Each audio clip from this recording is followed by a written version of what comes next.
सबको जय मसीह की। आज का विषय जो है वो खासकर जो है मसीह भाई बहनों के लिए है और ये एक आपको सावधान करने के लिए ये वीडियो मैं बना रहा हूँ।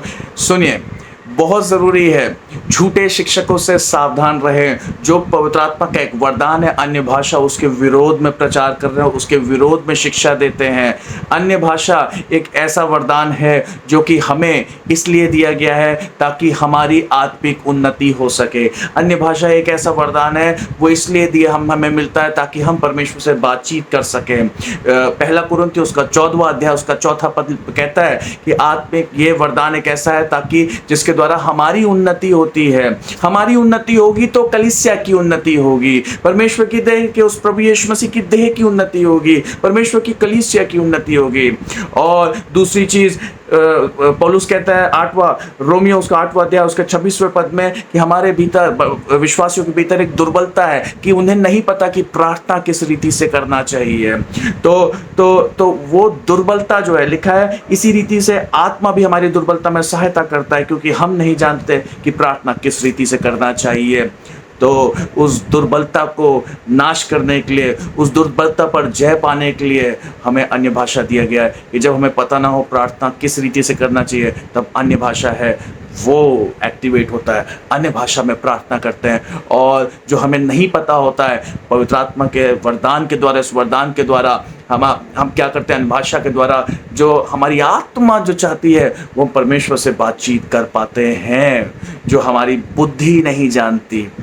ठीक है, सो पौलुस कहता है बुद्धि से भी प्रार्थना करो और आत्मा से भी प्रार्थना करो। पौलुस एंकरेज करता है जो लोग झूठे शिक्षक हैं, अगर आपको इस विषय पे आपको लगता है कि आप इससे सहमत नहीं, आप मुझसे डायरेक्ट बात करिए और मैं आपको बाइबल से आपको बताऊंगा कि अन्य भाषा का एक विश्वासी के जीवन में कितना बड़ा रोल है। और मेरे भाइयों और मेरी बहनों, विश्वासियों, इस बात को समझो कि वचन कहता है ये आपकी उन्नति के लिए है। ये झूठे शिक्षक अगर इसके विरोध में, अन्य भाषा के विरोध में बातचीत करते हैं तो जान रखिएगा कि आप अपनी उन्नति को होने से ठुकरा दोगे।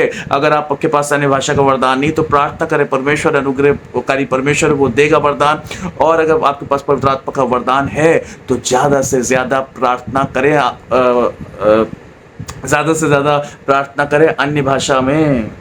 अगर ये वरदान है पवित्र आत्मा का अन्य भाषा, प्लीज बी केयरफुल, कॉशियस रहें, सतर्क रहें, सावधान रहें झूठे शिक्षकों से। ऐसा ना हो कि आपकी उन्नति में उनकी झूठी शिक्षा बाधा बन के खड़ी हो जाए और आप आत्मिक रीति से उन्नति नहीं करो। ये आपकी उन्नति के लिए वचन कहता है, उन्नति के लिए, आपकी उन्नति के लिए, आपकी आत्मिक उन्नति के लिए। आप उन्नति करोगे तो कलीसिया उन्नति करेगी। पवित्र आत्मा का ये वरदान अन्य भाषा एक कुंजी भी है और बहुत से प्रभु के जो आत्मिक वरदान हैं उन वरदानों को प्राप्त करने की कुंजी है। अन्य भाषा के जरिए आप बातचीत करते हैं उस प्रभु से, उस परमेश्वर से, और इसी अन्य भाषा के जरिए आप वापस परमेश्वर से भी बहुत कुछ सुन सकते हैं। एक और बात कि पवित्र आत्मा का ये वरदान अन्य भाषा जो है वो हमारी सहायता करता है कि हम परमेश्वर की इच्छा के अनुसार प्रार्थना कर सकें, उसकी इच्छा के अनुसार मांग सकें। वचन कहता है पहला यूहन्ना उसके 5वें अध्याय के 14वें पद में लिखा है कि यदि उसकी इच्छा के अनुसार कुछ मांगते तो हमारी सुनता है। हम जानेंगे कैसे परमेश्वर की इच्छा, कैसे बता पाएंगे परमेश्वर की इच्छा है क्या? तो अन्य भाषा जो है वो जब हम उसमें प्रार्थना करते हैं तो वो पवित्र आत्मा जो है उसकी इच्छा के अनुसार हमारी सहायता करता है उससे मांगने में। सोचिए, जो लोग इसके विरोध में बात करते हैं कितनी बड़ी उन्नति का कारण आपसे छीन लेते हैं अगर आप उनकी बातों में आ गए।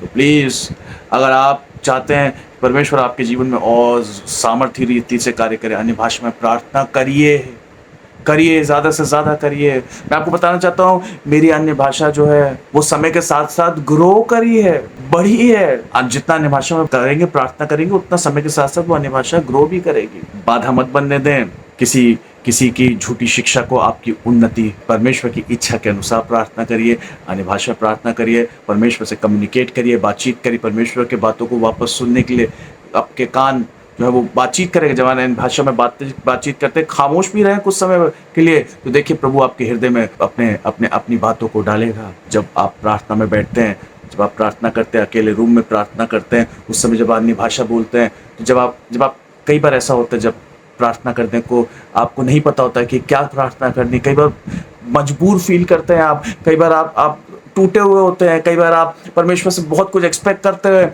लेकिन आपके शब्द नहीं होते हैं आपके पास वो बोलने के लिए। दैट इज व्हेन, वो समय है जब आप अन्य भाषा में प्रार्थना करो। आप मजबूती पाओगे, आप दृढ़ता पाओगे, आप बंधनों को टूटते हुए देखोगे। आप देखोगे आत्मिक रेल्म में, वो उस क्षेत्र में अपने आप बहुत से बंधन टूटते चले जाएंगे, पता भी नहीं चलेगा आपको। It is very important, don't let anyone, any false teaching come in your way to when you grow in Christ. Success, जब आप उन्नति, edification is the right word. If you are edified through you, परमेश्वर और आपको आत्मिक वरदानों से भरेगा, और बाकी जो वरदान और जो कुंजी जब खोलेगा उन वरदानों को प्राप्त करने के लिए, तो उसके द्वारा कलीसिया भी उन्नति पाएगी। ध्यान रखिए, आपकी भी उन्नति जरूरी है, और आपकी उन्नति होगी तो कलीसिया की उन्नति ऑटोमेटिकली होनी ही होनी है, क्योंकि आप उस कलीसिया का एक हिस्सा हो, आप उस देह का एक हिस्सा हो।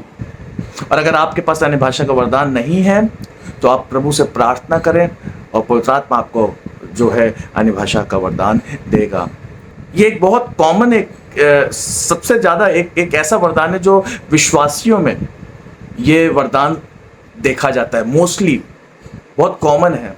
बाकी वरदान जो है बहुत कुछ लोगों में देखा जाता है। पौलुस कहता है, पहला कुरिन्थियों उसका 14वां अध्याय उसके 4 पद में लिखता है, जो अन्य भाषा में बातें करता है वह अपनी उन्नति करता है। सबसे पहली चीज आप जानिएगा, अन्य भाषा का वरदान जिसके पास है, जो अन्य भाषा में बोलता है, वो अपनी एक अन्य भाषा एक वरदान है जिसके द्वारा आप उन्नति करते हैं, आपकी उन्नति होती है, आपके आत्मिक जीवन की उन्नति होती है।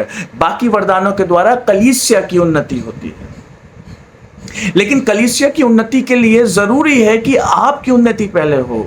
एक मसीह जब दृढ़ बनेगा, एक मसीह जब आत्मिक रीति से मजबूत होगा, तो कलीसिया अपने आप क्या करेगी? उन्नति करेगी। क्योंकि कलीसिया कैसे, जब वो अपने उसकी खुद की आत्मिक जीवन की उन्नति होगी तो वो बाकी वरदानों में भी ग्रो करेगा, और वो वरदान जो है वो कलीसिया की उन्नति में काम आएंगे।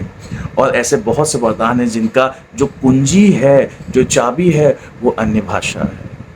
लोग अनदेखा कर देते हैं, और जिनके पास है उनमें से बहुत से एक ऐसा परसेंटेज है जो ज़्यादा से ज़्यादा समय अन्य भाषा बोलने में नहीं बिताते हैं। उनको अन्य भाषा मिल गया, जितना मिला उसमें बहुत खुश हैं। लेकिन मैं प्रोत्साहित करना चाहता हूं आज आप लोगों को, अगर आपके पास अन्य भाषा, if you speak in tongues, pray more and more in tongues. क्योंकि होता क्या है, मैं आपको बताना चाहता हूं, रोमियो उसके 8वें अध्याय उसके 26वें पद में लिखा है कि इसी रीति से आत्मा भी हमारी दुर्बलता में सहायता करता है। एक दुर्बलता है, पौलुस कहता है, विश्वासियों के अंदर है, एक कमजोरी है, एक तरह की इन्फर्मिटी है। इंग्लिश बाइबल में लिखा है इन्फर्मिटी है। और वो रोग है क्या, वो दुर्बलता है क्या, वो कमजोरी है क्या? वो कमजोरी क्या आगे बताता है, क्योंकि हम नहीं जानते कि प्रार्थना किस रीति से करना चाहिए। जब मेरी उन्नति होगी तो मैं और परमेश्वर से रिसीव करूंगा, जब और रिसीव करूंगा तो उसको कलीसिया के लिए यूज करूंगा। जानिए, अन्य भाषा आपकी उन्नति के लिए है।